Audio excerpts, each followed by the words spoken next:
तो नमस्कार और बहुत बहुत स्वागत है एक बार आपका फिर से गैलेक्सी टीचर्स क्लासेज में।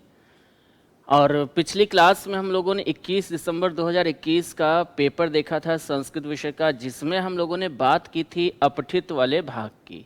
अपठित में 2 गद्यांश आए हुए थे जिनका हम लोगों ने पहले भावार्थ समझा था। तत्पश्चात उस पर आधारित जो प्रश्न आए हुए थे उनको हम लोगों ने देखा था।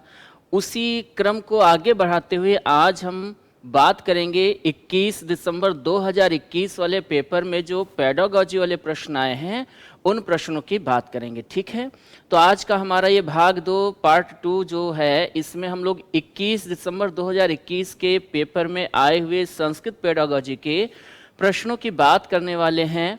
देखिए पहला प्रश्न क्या आया था। अच्छा, यहाँ पर ध्यान दीजिएगा, आपका जो क्रमांक पड़ा हुआ है वो क्या है, 16 है। तो 16 क्रमांक इसलिए है क्योंकि इसके पहले हम लोगों ने अपठित के जो हमारे 15 प्रश्न थे, उन अपठित के 15 प्रश्नों को हमने पिछली वीडियो में, पिछली क्लास में देख लिया है, पढ़ लिया है।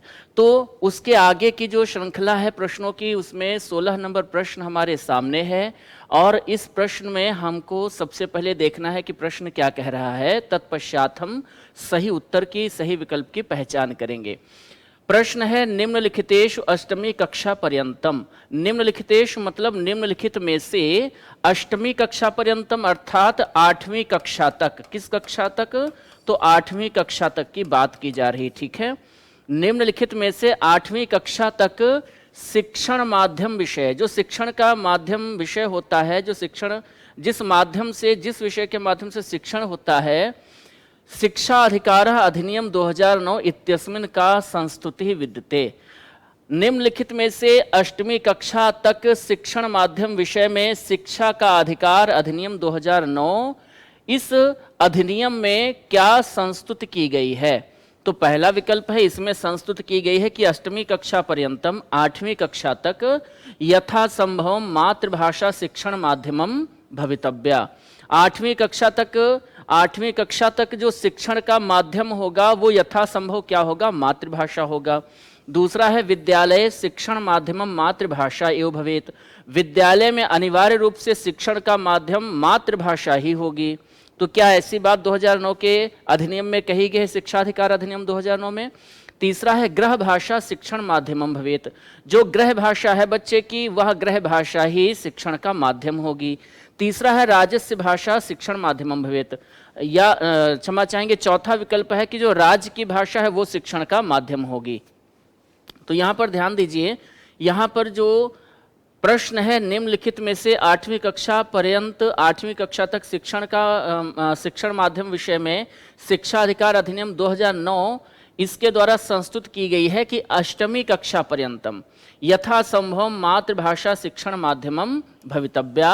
अर्थात 8वीं कक्षा तक यथासंभव मतलब जितना संभव हो उतना मातृभाषा को ही शिक्षण का माध्यम बनाना चाहिए।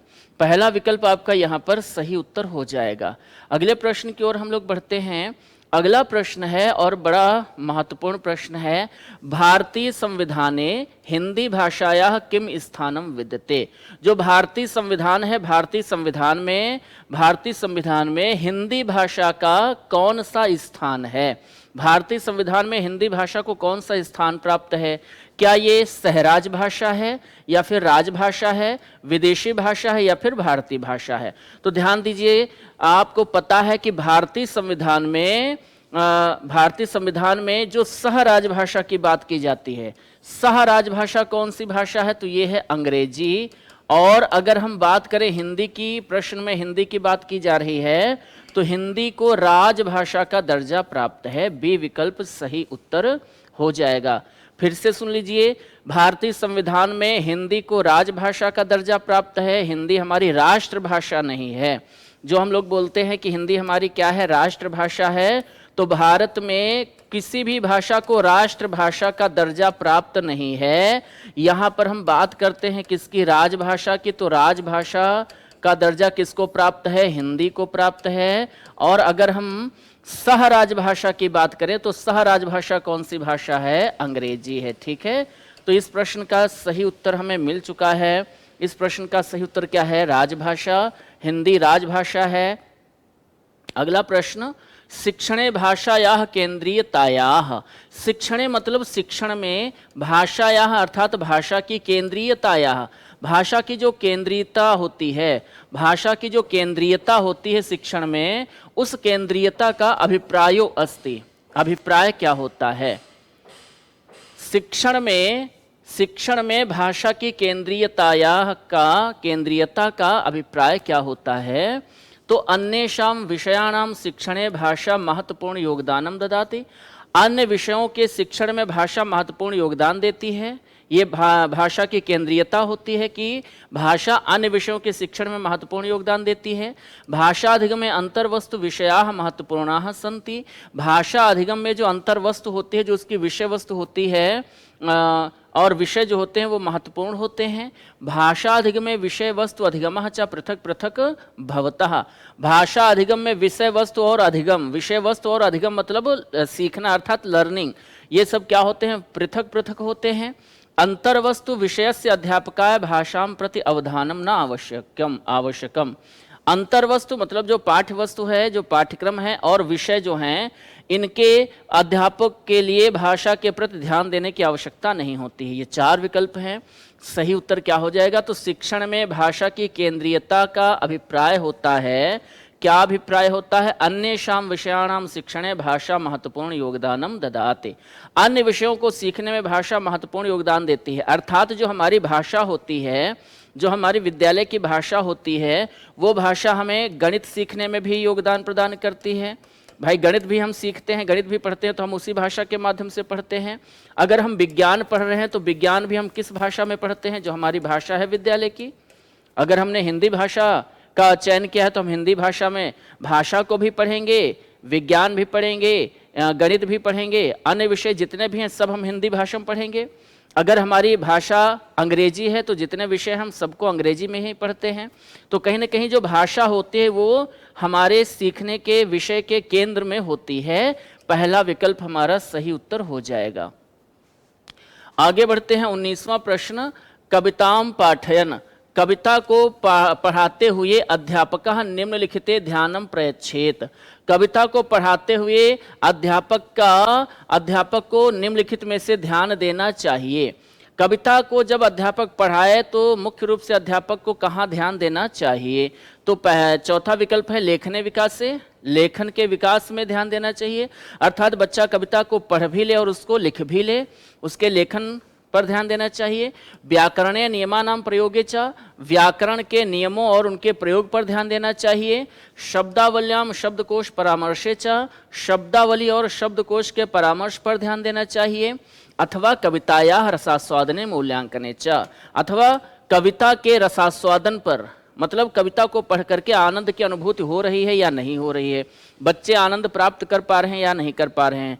और कविता का मूल्यांकन मतलब बच्चों ने उस कविता से क्या सीखा, कितना सीखा, इसका मूल्यांकन।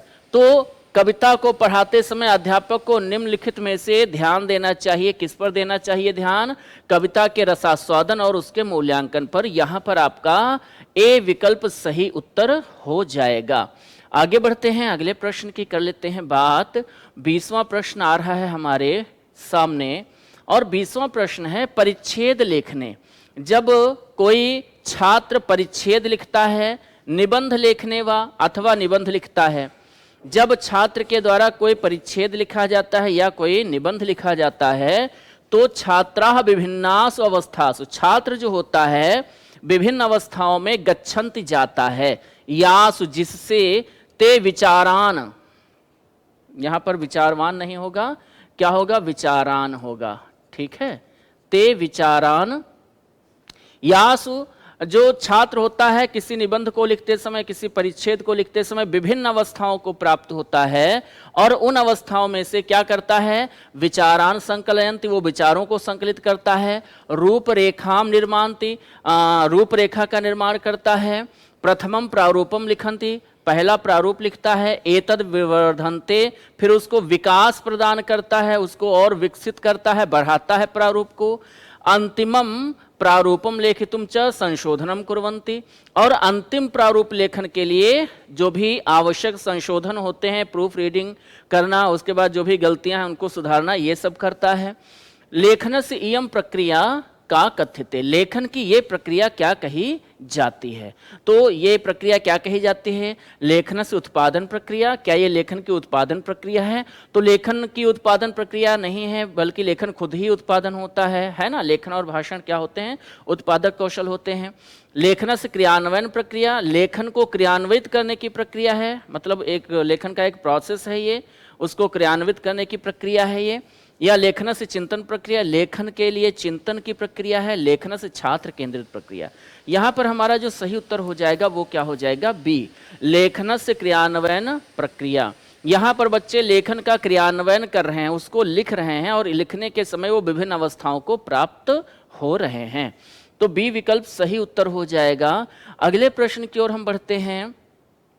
केशांचित भाषा शास्त्रणाम, केशांचित मतलब कुछ, भाषा शास्त्रणाम भाषा शास्त्रियों के मतानुसारम, मतानुसार, कुछ भाषा शास्त्रियों के मतानुसार कतमम कथनम सत्यम अस्ति, कौन सा कथन सत्य है?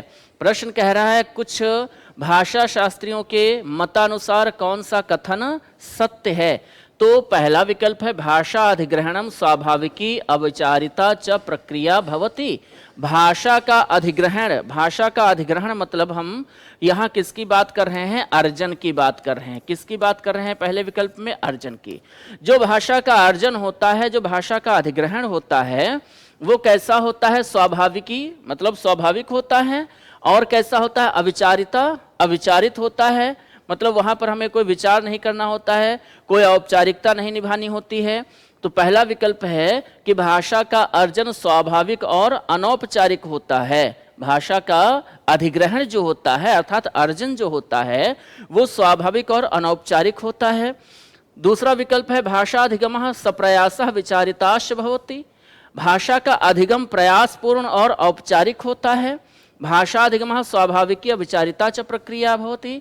भाषा अधिगम की जो प्रक्रिया होती है वो स्वाभाविक होती है और अविचारित मतलब अनौपचारिक होती है। या भाषा अधिग्रहण स्वाभाविकम अविचारितम च भवति, भाषा का अधिग्रहण जो होता है वो स्वाभाविक और अविचारित होता है। यहाँ पर हमारा जो सही सबसे सटीक उत्तर है वो क्या है? ए है। भाषा का अधिग्रहण जो होता है वह स्वाभाविक और अविचारित प्रक्रिया होता है। ठीक है, तो ए विकल्प सही उत्तर हो जाएगा। आगे हम बढ़ते हैं अगले प्रश्न की ओर, और 22वां प्रश्न हमारे सामने आ रहा है। 22वां प्रश्न क्या है? 22वां प्रश्न है काचित अध्यापिका, कोई अध्यापिका है और वो अध्यापिका क्या करती है? भाषण क्रियार्थम भोजनालयस्य, भाषण क्रिया करने के लिए, बच्चों को भाषण क्रिया में दक्ष करने के लिए, निपुण बनाने के लिए भोजनालय से, भोजनालय की व्यंजन सूचिका पुस्तिकायाः प्रयोगम करोति। कोई अध्यापिका है जो बच्चों को भाषण कार्य में बोलने की क्रिया में दक्ष बनाना चाहती है, और इसके लिए वो क्या करती है? भोजनालय की जो व्यंजन सूची पुस्तिका है, मतलब जो भोजनालय का मेन्यू कार्ड है उसको मंगवाती है, उसका प्रयोग करती है। व्यंजन सूची पुस्तिका का प्रयोग करती है और क्या करती है? सा, वह अध्यापिका चतुर्णाम विद्यार्थिनाम समूहान निर्माय, उसकी कक्षा में जो विद्यार्थी हैं उन विद्यार्थियों को 4-4 के समूहों में बांट देती है। 4-4 बच्चों का समूह बनाती है और समूह बना करके क्या करती है? प्रत्येकम समूहम 15 मूल्यम इतम, प्रत्येक समूह से कहती है कि तुम 15 मितम, मतलब 15 का मतलब क्या हो गया? 15 मतलब हो गया 15 और शतम का मतलब हो गया 100। 4-4 बच्चों का समूह बनाती है और प्रत्येक समूह से कहती है कि तुम 1500 रुपए का भोजनम प्रेषय, तुम भोजन भेजने के लिए आदेशम ददातु, उस भोजनालय को आदेश दो। किसी भोजनालय का मेन्यू कार्ड मंगवाती है, भोजनालय की जो व्यंजन सूचिका है, व्यंजन सूचिका पुस्तिका जो है उसको मंगवाती है और कहती है 4-4 बच्चों के समूह बनाती है और हर समूह से कहती है कि तुमको भोजनालय से 1500 रुपए तक का भोजन मंगाने का जो अधिकार दिया जाता है, और तुम भोजन पुस्तिका को देखो, उसमें जो भी भोजन तुम्हें मंगाना है तो 1500 रुपए तक का भोजन तुम मंगाने के लिए भोजनालय को आदेश दो, आदेश देने के लिए कहती है। तस्याह प्रयोजनम, उसका प्रयोजन क्या है? छात्रान भाषण योग्यता संवाद योग्यता च शिक्षणम अस्ति। उसका उद्देश्य क्या है? उसका उद्देश्य है कि बच्चे स्कूल में, अपनी क्लास में, अपने घर वालों से तो बातचीत करते ही हैं, बच्चे जो भाषा सीख रहे हैं उस भाषा का व्यवहार बाहरी लोगों के साथ कैसे करेंगे। अगर उनको कहीं कुछ खरीदारी करनी है तो उनसे उस भाषा में बात कैसे करेंगे। तो बच्चों में भाषण कौशल की योग्यता का विकास करने के लिए, संवाद की योग्यता का विकास करने के लिए वह अध्यापिका प्रयास करती है।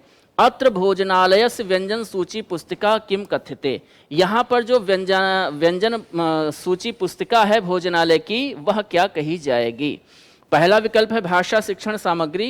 क्या भोजनालय की जो व्यंजन सूची पुस्तिका है जिसमें व्यंजनों की सूची दी हुई है, ये क्या शिक्षण सामग्री कही जाएगी, या मुद्रित पत्रम, मुद्रित पत्र कहा जाएगा इसको, कार्यनिर्वाहक साधनम, कार्यनिर्वाहक साधन कहा जाएगा, या फिर शिक्षकाय अनधिकृत सामग्री।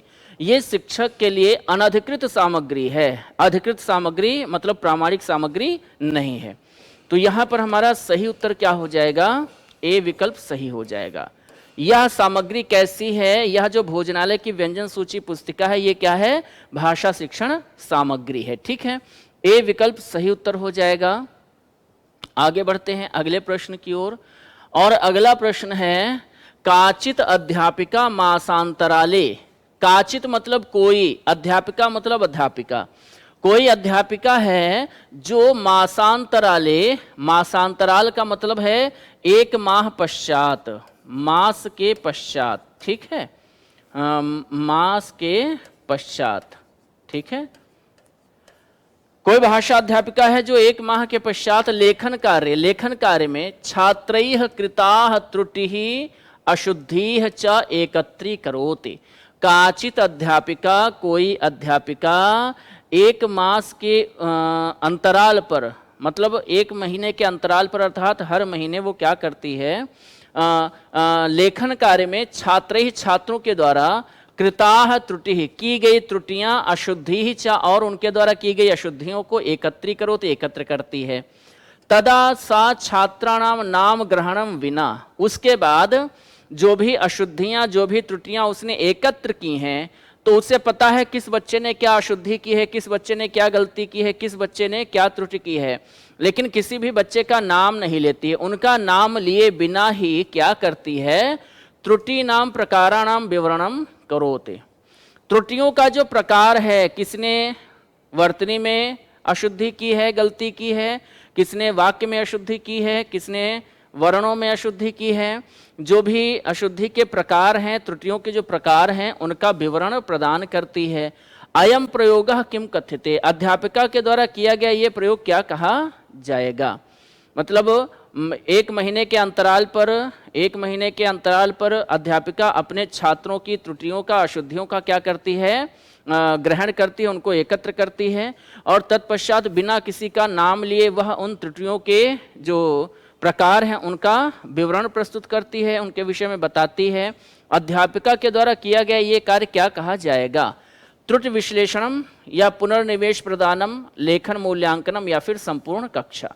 तो देखिए यहाँ पर मूल्यांकन की बात तो हो नहीं रही है, त्रुटियों का विश्लेषण हो रहा है, और संपूर्ण कक्षा ये भी सही विकल्प नहीं है। दो विकल्प आपके यहाँ पर गलत हो गए, तीसरा और चौथा। अब दो विकल्प आपके सामने हैं, ए और बी, इनमें एक सही है। कौन सा? ये क्या त्रुटि विश्लेषणम है या फिर पुनर्निवेश प्रदानम। तो यहां पर आपका जो सही उत्तर हो जाएगा वो क्या हो जाएगा, पुनर्निवेश प्रदानम। ये प्रक्रिया क्या है, यह प्रयोग क्या है, यहाँ पर पुनः ध्यान देने की बात की जाती है। जो भी त्रुटियां हुई हैं, जो भी अशुद्धियां हुई हैं, उनके संदर्भ में बच्चों को कहा जाता है कि इन त्रुटियों पर आप बार बार ध्यान दीजिए, इनका अभ्यास कीजिए, ताकि ये दोबारा त्रुटियां ना होने पाएं।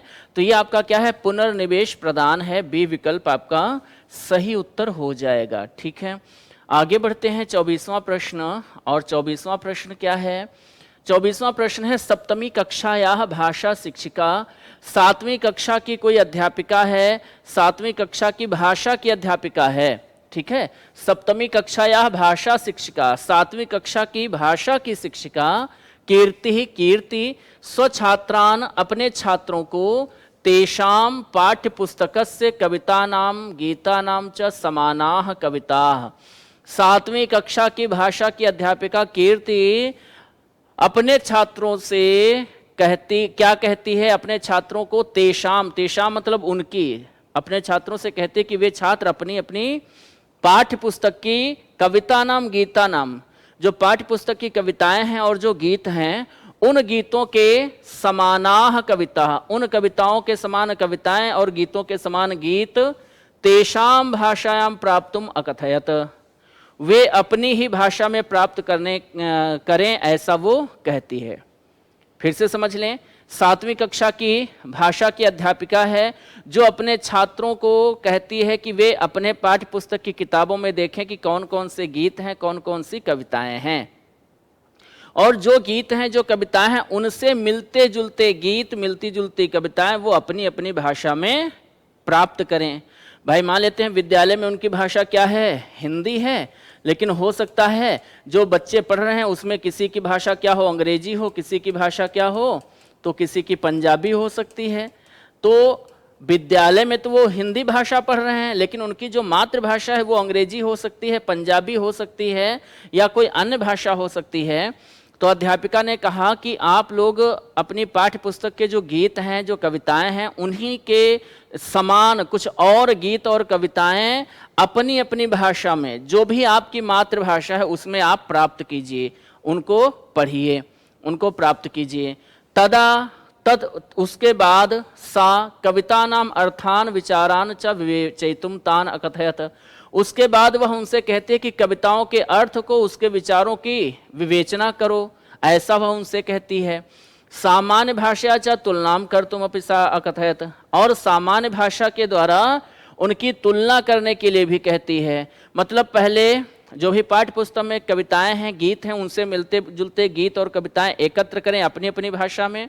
उसके बाद उन गीतों का जो भाव है, उनके जो विचार हैं, उनकी विवेचना करें। उसके बाद वो सारे छात्र क्या करें, सामान्य भाषा के द्वारा उनकी तुलना करें।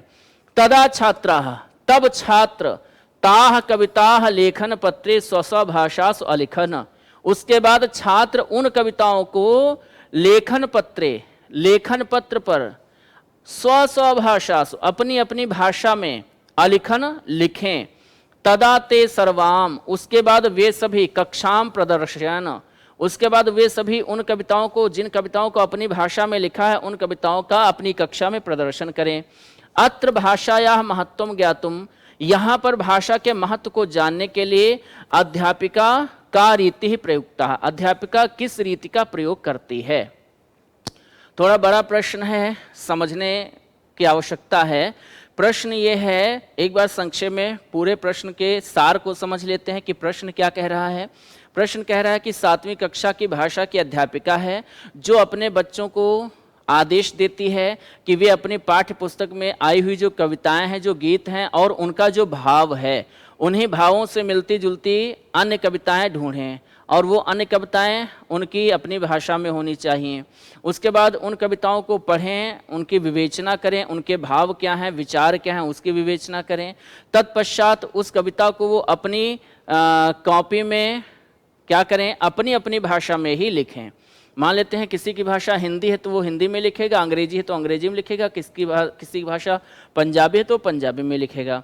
उसके बाद लिखने के बाद उन कविताओं का प्रदर्शन कहाँ करना है, कक्षा में करना है। ठीक है, यहाँ पर भाषा के महत्व को जानने के लिए अध्यापिका किस रीति का प्रयोग कर रही है, भाषा प्रवृत्ति का प्रयोग कर रही है, बहुभाषीयत्व का प्रयोग कर रही है, या बहुभाषात्व, ये आपका सही विकल्प हो जाएगा।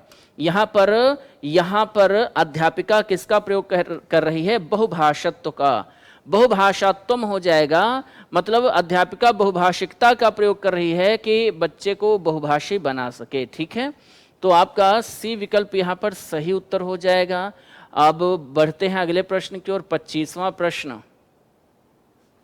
प्रयोग भाषा अध्ययनम किम कथ्यते। ठीक है, प्रयोग भाषा अध्ययनम किम कथ्यते, जो प्रयोग भाषा होती है उसका अध्ययन क्या कहा जाता है, उसको क्या कहते हैं। ठीक है, तो तो समाज भाषा विज्ञानम, समाज का भाषा विज्ञान कहा जाता है। मनोवैज्ञानिक भाषा विज्ञानम, मनोवैज्ञानिक भाषा विज्ञान कहा जाता है। लिप्यंतरणम, लिपिका अंतरण मतलब लिपिका परिवर्तन कहा जाता है, या भाषा अध्ययनम। तो समझिए प्रश्न क्या है, प्रयोग भाषा, मतलब हम जिस भाषा का क्या कर रहे हैं, प्रयोग कर रहे हैं। हम जो भी भाषा प्रयोग में ला रहे हैं, हम हिंदी प्रयोग में ला रहे हैं, हम संस्कृत ला रहे हैं प्रयोग में, हम अंग्रेजी प्रयोग में ला रहे हैं, या हम पंजाबी, मलयालम, कन्नड़, तेलुगु, कुछ भी जो भी भाषा हम प्रयोग में ला रहे हैं, उस भाषा का अध्ययन क्या कहा जाता है। तो सीधा सा प्रश्न है और सीधा सा उत्तर है। हम जिस भाषा का अपने दैनिक जीवन में प्रयोग करते हैं, अर्थात जो हमारी मातृभाषा है, उस मातृभाषा का अध्ययन क्या कहा जाता है। तो उस मातृभाषा का अध्ययन क्या कहा जाता है, भाषा अध्ययनम। चौथा विकल्प सही उत्तर हो जाएगा, डी विकल्प सही उत्तर है। आगे हम बढ़ते हैं, अगले प्रश्न की करते हैं बात। 26वां प्रश्न है। 26वां प्रश्न क्या है, भाषा शिक्षण विषय किम सत्यम नास्ति। यहाँ पर ध्यान दीजिए, आपसे पूछा जा रहा है नास्ति। नास्ति का मतलब क्या है, न धन अस्ति, न धन अस्ति, ठीक है। न माने नहीं, अस्ति मतलब है। तो आपको ध्यान देना है कि प्रश्न क्या कह रहा है। तो प्रश्न कह रहा है भाषा शिक्षण विषय, भाषा को सीखने के विषय में किम सत्यम नास्ति, क्या सत्य नहीं है। तो भाषा शिक्षण विषय किम सत्यम नास्ति, भाषा सीखने के विषय में क्या सत्य नहीं है। बालकाः विभिन्न अवस्थाभ्यः गच्छन्ति, भाषा को सीखते समय बच्चे विभिन्न अवस्थाओं को प्राप्त होते हैं। विशेष भाषायाः संदर्भे अवस्था प्रायः समानाः भवन्ति, विशेष भाषा के संदर्भ में जब बच्चा किसी विशेष भाषा को सीखता है, जैसे सबकी मातृभाषा हिंदी है और स्कूल में उसने कौन सी भाषा सीखनी शुरू की, अंग्रेजी, संस्कृत या कोई अन्य भाषा, तो वहाँ पर हर बच्चे की अवस्था एक जैसी होती। वहाँ किसी बच्चे को ऐसा नहीं कि कोई पहले से ही अंग्रेजी जानता है, क्योंकि वो तो अपनी मातृभाषा जानता है। तो स्कूल में जो नई भाषा वो सीख रहे हैं, उस भाषा के संदर्भ में हर बच्चे की स्थिति जो होती है एक जैसी होती है। और जब वो पढ़ते हैं तो उनकी प्रगति का स्तर भिन्न होता है। भाई कोई जल्दी सीख लेगा, कोई कम समय में सीखेगा, कोई अधिक समय में सीखेगा, किसी को बहुत समय तक पढ़ाओ तब भी समझ में नहीं आएगा। तो प्रायः बच्चों की अवस्था तो समान होती है, वो भाषा के संदर्भ में जानते कुछ नहीं, लेकिन जब वो पढ़ना शुरू करते हैं, सीखना शुरू करते हैं, तो उनकी प्रगति का स्तर कैसा होता है, भिन्न होता है। क्या ये बात सही है? ये भी सही है। सर्वासाम भाषाणाम संदर्भे अवस्था समानाः सन्ति, सभी भाषाओं के संदर्भ में प्रायः बच्चों की अवस्था समान होती है, बिल्कुल सही है, ये भी तथ्य सही है। छात्राणाम त्रुटि शोधनम तत्कालम तत्रैव कर्तव्यम, बच्चों के द्वारा जो त्रुटियां हो रही हैं, जो गलतियां हो रही हैं, जो अशुद्धियां हो रही हैं, उनका तुरंत ही शोधन करना चाहिए, उन त्रुटियों को तुरंत ही सुधार लेना चाहिए वहीं पर। ये बात सत्य नहीं है, ये बात सत्य नहीं है, और जो सत्य नहीं है वही हमें लिखना था। तो बालक विभिन्न अवस्थाओं को प्राप्त होते हैं, ये बात भी बिल्कुल सही है। और प्रत्येक बच्चे की भाषा विशेष के संदर्भ में अवस्था प्रायः समान होती है, लेकिन उनकी प्रगति का स्तर भिन्न होता है, ये बात भी सही है। सर्वासाम भाषाणाम संदर्भे अवस्था समानः सन्ति, सभी भाषाओं के संदर्भ में बच्चों की अवस्था समान होती है, ये बात भी सही है। लेकिन छात्रों के द्वारा की गई गलतियों को तुरंत सुधारना चाहिए, ये बात क्या है, गलत है, असत्य है। और जो असत्य है, जो सही नहीं है, वही हमको लिखना था। इसलिए हमारा सही उत्तर क्या हो जाएगा, बोलिए, डी हो जाएगा। ठीक है, आगे बढ़ते हैं अगले प्रश्न की ओर। 27वां प्रश्न, व्याकरणस्य प्रभावी अध्यापन अधिगम विषय, व्याकरण के प्रभावी अध्यापन और अधिगम के विषय में किम कथनम सत्यम। इस बार आपको ध्यान देना है, क्या पूछा गया है, कौन सा कथन सत्य है, मतलब सही है, कौन सा कथन सही है, लेकिन कथन किस विषय में है। तो व्याकरण से प्रभावी अध्यापन अधिगम विषय, जब हम व्याकरण का अध्यापन करते हैं या अधिगम करते हैं, और वो भी कैसा, प्रभावी ढंग से, व्याकरण के प्रभावी अध्ययन और अधिगम के विषय में, अध्यापन और अधिगम के विषय में कौन सा कथन सत्य है। तो प्रथमम छात्रान व्याकरणस्य नियमाः सोदाहरणम वर्णयितव्यः, अगर हम बच्चों को व्याकरण पढ़ा रहे हैं तो हमको सबसे पहले व्याकरण बच्चों को कैसे पढ़ाना चाहिए, नियम उदाहरण सहित नियमों के माध्यम से व्याकरण पढ़ाना चाहिए। ठीक है, प्रथम पहले छात्रान छात्रों को व्याकरणस्य नियमाः सोदाहरणम वर्णयितव्यः, पहले छात्रों को व्याकरण के नियम उदाहरण सहित, सोदाहरण मतलब उदाहरण सहित, वर्णयितव्याः वर्णित कर देने चाहिए, बच्चों के सामने उदाहरण सहित नियमों का वर्णन कर देना चाहिए। या दूसरा विकल्प है छात्रान व्याकरण नियमान बहुवारम वार्तालाप मध्य द्रष्टुम अवसरः दातव्यः। छात्रों को बहुत बार ये अवसर देना चाहिए कि वो वार्तालाप के मध्य में ही व्याकरण के नियमों को देखें। तत्पश्चात व्याकरण नियमान अनविष्य प्रयोगः कर्तव्यः। उसके बाद वो व्याकरण के नियमों को खोज करके उनका प्रयोग करें। तो बच्चे इतने परिपक्व तो हैं नहीं, इतने दक्ष तो हैं नहीं कि बातचीत में व्याकरण के नियमों को खुद से समझ लेंगे, उन नियमों को खुद से ढूंढ लेंगे, उनका प्रयोग खुद से कर लेंगे। ये कथन सत्य नहीं है। छात्रे पाठ्य पुस्तके व्याकरण प्रयोगानाम निरंतरम अभ्यास करणीयः। छात्रों के द्वारा पाठ्य पुस्तक में व्याकरण के प्रयोगों का निरंतर अभ्यास करना चाहिए। तत्पश्चात व्याकरण नियमानाम शिक्षकेण व्याख्या करणीय। उसके बाद अध्यापक को, शिक्षक को व्याख्या करनी चाहिए उन व्याकरण के नियमों की। प्रयोगोपि कर्तव्य, उसके बाद प्रयोग भी करना चाहिए। तो छात्रों के द्वारा पाठ्य पुस्तक में व्याकरण के प्रयोग का निरंतर अभ्यास करना चाहिए। देखते हैं सही होगा कि नहीं। छात्रान व्याकरण नियमाः कदापि न पाठयितव्यः। छात्रों को व्याकरण के नियम कभी पढ़ाने नहीं चाहिए। यतः छात्राः व्याकरण नियमान स्वयमेव शिक्षन्ति। क्योंकि बच्चे व्याकरण के नियमों को स्वयं से सीखते हैं, इसलिए उनको कभी पढ़ाने की आवश्यकता नहीं। यहाँ पर जो उचित विकल्प है, जो सही विकल्प है, वो आपका क्या है, पहला ही हो जाएगा। प्रथम छात्रान व्याकरणस्य नियमाः सोदाहरणं वर्णयितव्यः। ये हमारी निगमन विधि है और हम बच्चों को सबसे पहले क्या करें, उदाहरण सहित नियम बताएं। ठीक है, उसके बाद बच्चे अभ्यास के माध्यम से उसको सीख जाएंगे। तो पहला विकल्प हमारा सबसे उपयुक्त और उचित विकल्प है। यहाँ पर आगे बढ़ते हैं, अगले प्रश्न की बात करते हैं। 28वां प्रश्न है, आदर्श भाषा पाठ्यक्रमे निम्नलिखिताः भवन्ति। अब बात की जा रही आदर्श भाषा पाठ्यक्रमे। भाषा का आदर्श पाठ्यक्रम जो है उसमें निम्नलिखित में से भवन्ति होता है। आदर्श भाषा पाठ्यक्रमे निम्नलिखिताः भवन्ति। आदर्श भाषा के पाठ्यक्रम में निम्नलिखित में से क्या होता है ये बताना है। तो आदर्श भाषा का पाठ्यक्रम जो होता है उसमें क्या क्या होता है। सबसे पहले हम उद्देश्य निर्धारित करते हैं कि किस उद्देश्य से हमको भाषा सीखनी है।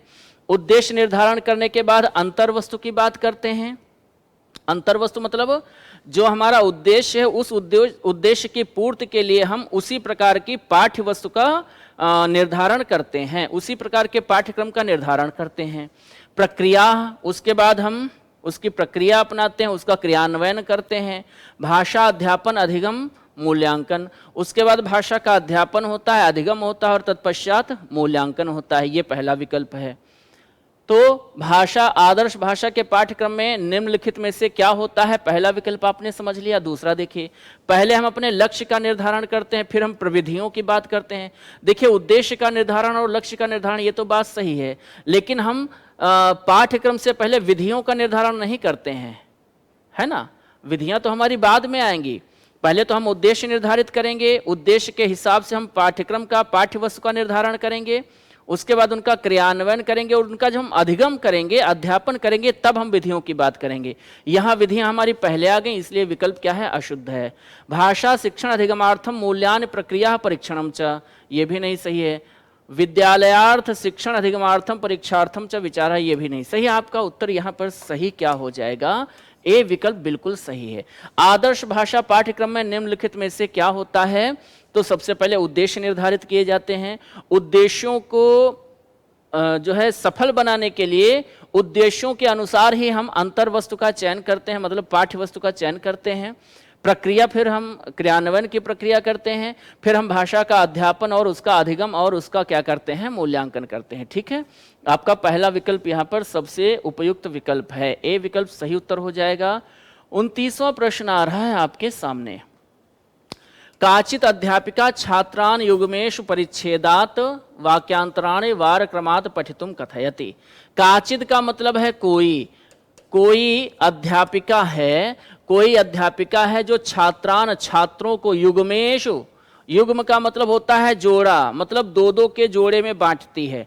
कोई अध्यापिका है जो अपने छात्रों को दो दो के जोड़े में बांट देती है, दो लोगों का जोड़ा बना देती है।